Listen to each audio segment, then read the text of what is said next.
ایک درویش تھا، وہ ایک جنگل میں جا رہا تھا، تو جنگل میں اس نے دیکھا کہ ایک بھیڑیا ایک دمبے پر حملہ آور ہوا، اس نے اس دمبے کو زخمی کر دیا۔ درویش کو رحم آ گیا، اس نے ہاتھ میں لاٹھی اٹھائی یا کسی بھی طریقے سے بھیڑیے کو بھگا دیا اور دمبے کو گھر لے کر آیا، اس دمبے کا علاج کرنے لگا، اس کے زخموں پر مرہم رکھا، اس کی مرہم پٹی کی، اس کو گھاس دیا، اس کو پانی پلایا۔ یہ سعدی کہانی گلستان میں بیان فرماتے ہیں رحمت اللہ تعالیٰ علیہ۔ تو وہ دمبا سوچنے لگا کہ شکر ہے میری بھیڑیے سے جان چھوٹ گئی، یہ تو بڑا اچھا بندہ ہے، یہ تو بڑا نیک انسان ہے، بھیڑیے نے مجھے زخم پہنچایا اور یہ مرہم رکھ رہا ہے، بھیڑیے نے مجھے زخم پہنچایا، یہ مرہم پٹی کر رہا ہے، یہ تو بہت اچھا انسان۔ وہ دمبا وہاں خوش گزارنے لگا۔ کافی دن گزر گئے، زخم بھر گئے، گھاس مل گئی، دمبا جو تھا کھا پی کر صحت مند ہو گیا، تندرست ہو گیا، اور وہ پھلانگنے لگا، کودنے لگا، دوڑنے لگا۔ تو ایک دن دمبے نے دیکھا کہ وہ درویش چھری کو تیز کر رہا تھا، تو دمبا جو پھلانگ رہا تھا، بھاگ رہا تھا، خوشیاں منا رہا تھا، وہ بھول گیا۔ اس چھری کو دیکھ کر درویش سے کہنے لگا کہ چھری کس لیے؟ درویش نے کہا کہ میں تجھے ذبح کروں گا۔ دمبا پریشان ہو گیا، وہ اس سے کہنے لگا کہ حضرت آپ اور بھیڑیے میں کیا فرق؟ وہ بھی مجھے مار کر کھا جاتا، آپ نے میری مرہم پٹی کی، مجھے گھاس کھلایا، لیکن آخر میں پھر مجھے اپنے ہاتھوں سے ٹکا بوٹی کر دیں گے۔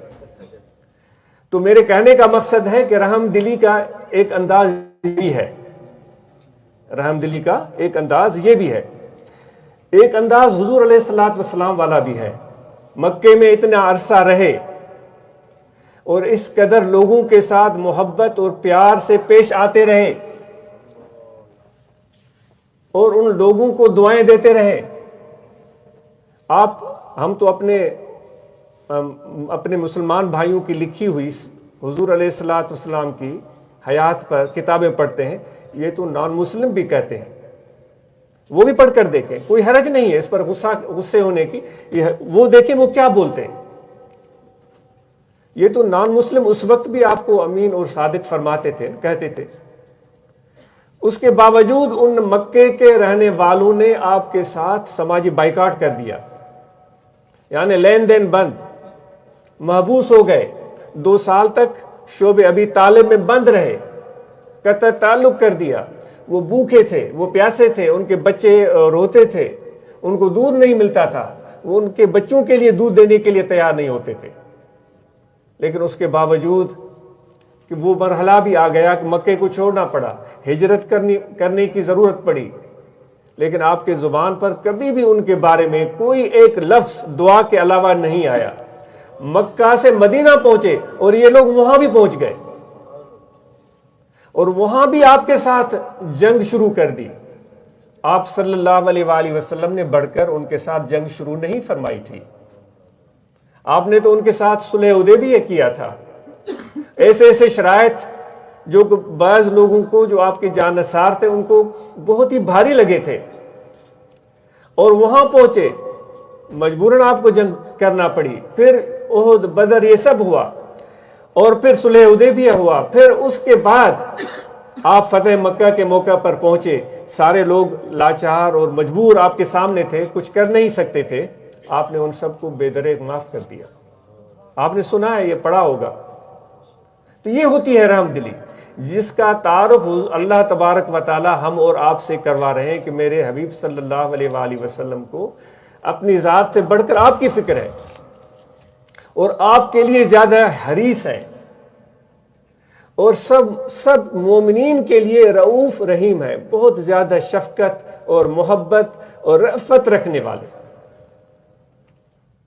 تو دوستو، یہ چیز انسان کے دل سے تعلق رکھتی ہے۔ اگر یہ احساس کسی کے دل میں ہے تو یقیناً اس کے دل میں حضور علیہ الصلوۃ والسلام کا وہ فیض، وہ توجہ، وہ پیغام اس کے دل میں پہنچا ہے۔ اگر وہ رأفت، وہ رحمت ہمارے دلوں میں نہیں ہے تو ابھی تک ہمارے دل کے دریچے کھلے نہیں ہیں۔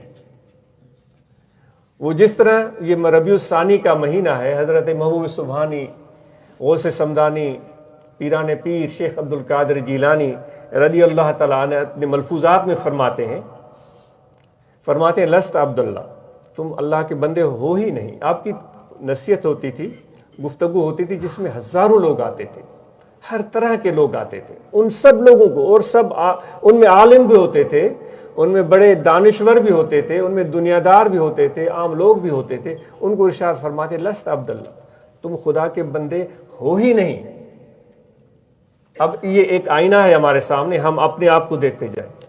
فرماتے انما عبد درہمک و دینارک و نفسک و ہوا، تم اگر بندگی کرتے ہو تو روپے، پیسے، دینار، یہاں کا جو رائج الوقت سکہ ہے ناروے کا، شاید کرون بولتے ہیں، یا پاؤنڈ، ڈالر بولیں، تم اس کے غلام ہو۔